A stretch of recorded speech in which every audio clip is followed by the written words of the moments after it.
Bulan Syaban merupakan satu dari 4 bulan mulia bagi umat Islam. Selain sebagai bulan diangkatnya atau dicatatnya amal dan bulan memuliakan Ramadan, ada beberapa peristiwa penting yang terjadi di bulan Syaban. Salah satunya pemindahan kiblat ke Ka'bah di Makkah. Itu terjadi di pertengahan bulan Syaban atau Nisfu Syaban. Ketika Nabi Muhammad masih di Mekah, Rasulullah dan kaum muslim sholat menghadap ke Baitul Maqdis atau Masjid Al-Aqsa karena, pada saat itu Ka'bah masih dipenuhi berhala yang jumlahnya mencapai 309 jenis. Berhala-berhala itu disembah oleh orang-orang Arab jahiliyah sebelum kedatangan Islam. Sehingga waktu itu Nabi belum bisa melaksanakan sholat menghadap Masjid Al-Haram.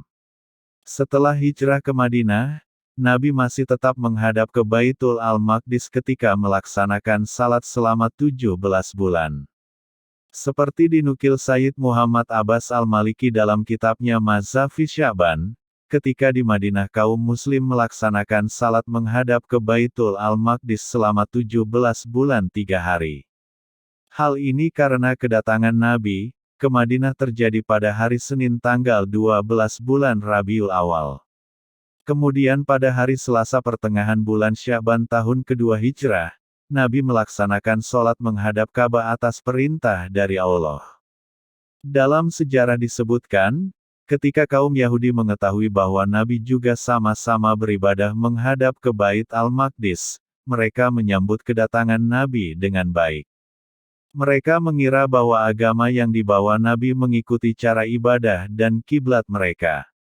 Berdasar anggapan ini, mereka mengajak Nabi untuk bergabung bersama mereka. Berangkat dari kejadian ini, Nabi sangat berharap agar kiblat kaum muslim diubah ke arah Ka'bah, masjid pertama yang dibangun di muka bumi untuk menauhidkan Allah. Berulang-ulang Nabi berdoa berharap ada wahyu yang turun mengenai kiblat. Ibnu Abbas menceritakan bahwa Nabi apabila telah salam dari sholatnya, yang menghadap ke arah Baitul Maqdis selalu menengadahkan kepalanya ke langit. Akhirnya harapan ini dikabulkan Allah melalui firman-Nya dalam surat Al-Baqarah ayat 144. Artinya, sungguh kami melihat wajahmu menengadah ke langit. Maka kami, sungguh akan memalingkan wajahmu ke arah kiblat yang kamu sukai. Maka palingkan wajahmu ke arah Masjid Al-Haram dan dimanapun kamu berada. Al-Baqarah, ayat 144. Dikabulkannya harapan itu membuat hati Nabi gembira karena harapan yang selama ini telah dinantikannya terkabulkan. Dalam sebuah hadits disebutkan, bahwa Rasulullah sangat senang bila sholat menghadap Baitullah atau Ka'bah. Rasulullah pernah bersabda, Baitullah adalah kiblat bagi ahli masjid, dan masjid adalah kiblat bagi penduduk kota suci. Sedangkan kota suci merupakan kiblat bagi penduduk bumi yang ada di timur dan barat dari kalangan umatku. Meski demikian, perpindahan kiblat ini menimbulkan berbagai pertanyaan dari sebagian umatnya. Bahkan sebagian lain ada yang menentangnya, sehingga Allah menurunkan jawaban untuk merespons pertanyaan dan penentangan ini dalam surat Al-Baqarah ayat 143.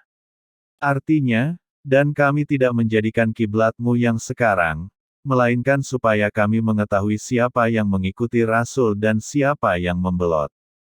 Dan sungguh, perpindahan kiblat ini, amat sangat berat kecuali bagi orang yang mendapat petunjuk dari Allah. Perpindahan kiblat dari Baitul Maqdis ke Ka'bah itu terjadi saat Rasulullah sedang melaksanakan sholat Asyar. Karena itu, maka berita pemindahan ini terlambat sampai kepada penduduk Kuba dan baru sampai kepada mereka pada salat subuhnya.